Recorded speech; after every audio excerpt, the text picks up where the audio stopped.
Even what's your take on too much protein? Well, it's individual. I think all this way of eating is very much trial and error. So if you take an egg or you take a ribeye, and by weight you look at the ratio of protein to fat, it's 1-to-1, which is pretty much perfect. And if you do it by calories, you know, that mythical measurement of heat that people seem transfixed on, it's about 66% fat and 34% protein. Also, actually, if you look at the whole ribeye, 70% water, by the way. But anyway, how can you eat too much protein? Well, somebody in the chat has already said if you don't have fat, you end up with rabbit starvation, which is a real thing where people have lived on rabbits and then been ill because they're not getting enough essential fatty acids. But that's not really realistic in the way we are talking, because most of us here will be eating lamb, pork, you know, poultry, duck, having eggs and all those sort of things.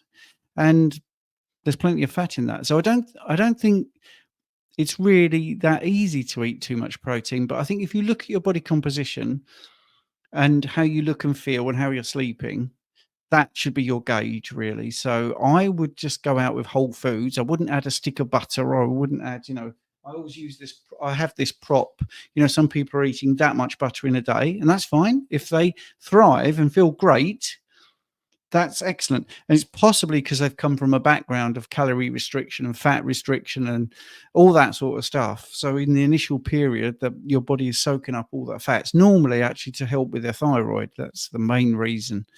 But I don't think that will be for life. I think they'll need less and less of that sort of stick of butter, and they'll end up just eating real food. And you can eat too much. Of course, you can eat too much of anything, but it's really difficult on this way of eating, because if you eat a ribeye, you're going to feel satiated. You definitely are. The more you do this and your hormones reset and you get more used to eating the proper way. And we said at the War on Health, you know, or I did, I think we all talked about this. This way of eating is not what you're adapting to. You've adapted to the wrong way of eating, and now you're eating the right way. And that's the thing. All this stuff around it, all the macros, tracking, apps, and all that, you wouldn't need it if from birth we'd all been fed the right stuff. But unfortunately, we've all been fed the wrong stuff, and we've had issues. So you have to get on track. No pun intended. So I think just eat the whole food, and if after, say, a month you're saying I feel low energy, then up your fats, because fats is a good source of energy. But 1 in 10 people, that won't work, and they'll need a leaner protein approach. So I'm going away from the question because it's a bit too vague. How can one eat too much protein? By not listening to your body, not listening to the reactions, not listening to the results from what you're eating.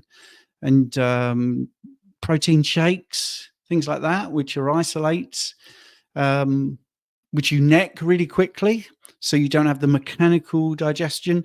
You don't have the stretch receptor in your stomach going, whoa, what's going on? Because it's in liquid form.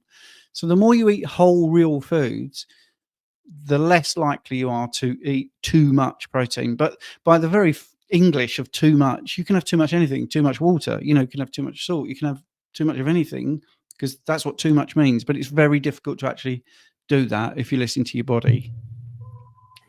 Yeah, just one thing about you know, like Stephen says, it's individual, and listen to your body. And too much protein can be any protein sometimes. I mean, when I was in real trouble, winter before last, in indescribable agony, sitting on the sofa, when I'd messed up, I ate a ribeye and was in even worse pain. So for a while, there was probably about, I don't know, a few days at least at the beginning of it, because I started off with a dry fast, but then because I couldn't eat anything. But after that, all I could take was bone broth with lumps of fat in that were rendered down from the tallow. And that was pretty much no protein. It was pretty much sort of 100% fat, really.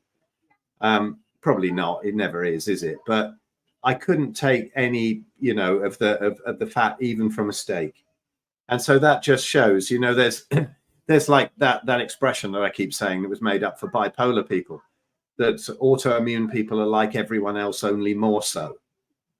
And if you have if you're in a real massive flare, you know, going on to PKD or whatever is going to heal it up. But for me, I couldn't even take the pain of PKD at the time, so I was on bone broth and fat. Yeah, and that was But you are saying that you listen to your body. That's what I'm saying. Yeah, absolutely. Yeah. But a lot of people wouldn't know that that was the cause, because a carnivore diet has been said, okay, right, that's perfect for everybody.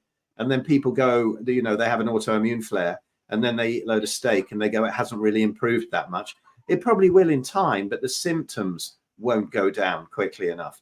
You know, if you dry fast, which is the best, water fast next, just fat floating in bone broth maybe next after that, you know, you'll probably have fewer and fewer symptoms.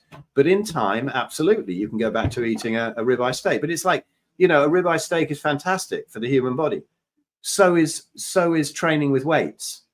But if you've broken your arm, don't try and train with weights for a while. You know, you've got to let it heal up before you snap it again inside the cast or whatever.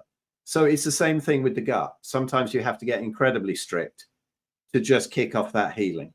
That's all. Lee, what's your take on protein intakes?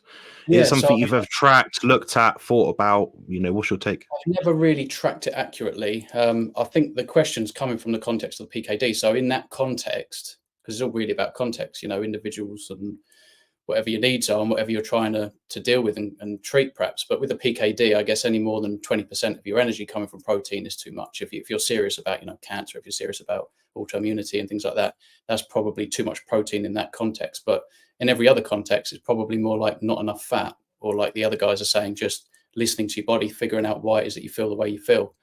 I've never really tracked or gone about trying to track accurately macros. I think in the beginning I just aimed for around 50-50. So like Stephen was saying, eggs and a ribeye, that's I knew I was roughly 50-50, you know, 1-to-1 kind of thing. And then as time's gone on, I've just played around, you know, I've had some free lamb fat trimmings and things like that and just added it, and just to see how I feel.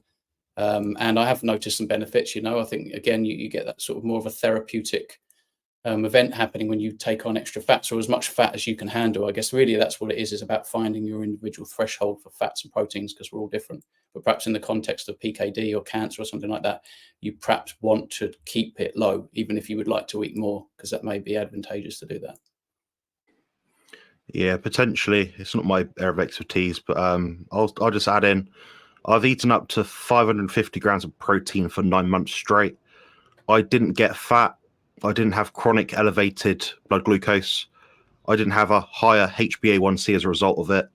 And I know Stephen, a few weeks back, he did this interesting talk and presentation, I think it was on here, about how blood glucose isn't really that impacted by an elevated protein intake. But I completely agree with everything you guys said about, you know, your body will limit you. Now, with me saying, oh, I ate 550 grams of protein, I'm not saying I ate a pound and a bit of meat. I ate about 2.5 kilos of meat a day for 9 months straight. Was it hard to do? Yes, it was really hard to do.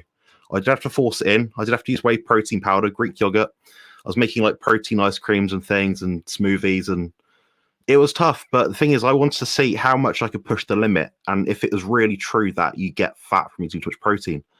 Turns out, which the studies absolutely agree with in terms of what I said, no, it's really hard to do.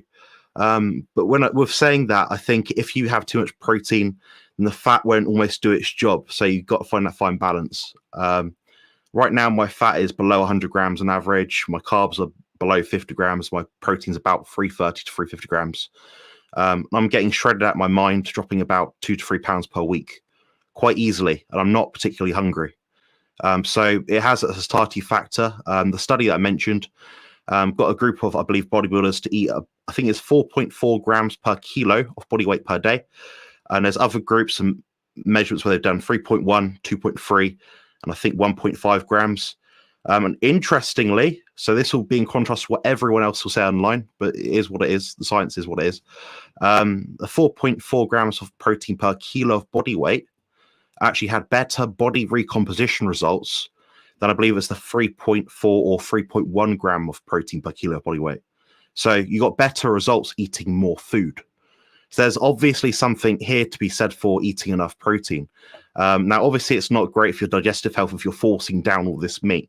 You know, I was stuffed all the time, so no wonder why I was so satiated. But it did the job. I didn't get fat. I got in contest shape. I did it the easiest I've ever done in my life. So that's my weird anecdote. And Sean Baker's done the same thing. He's just done lean days, high protein, lean meat. That's how you do it. That's how you get lean. In terms of too much protein, you do have to force it, guys. I'll tell you, you do have to force it to eat too much protein, provided you're eating like Stephen said, the protein and fat. So, mixed animal foods diet. So you're not just eating, 95 or 97% lean beef. You're eating a fattier cut of meat. I don't think you can go too far wrong. Build muscle and lose fat on the Carnivore Diet.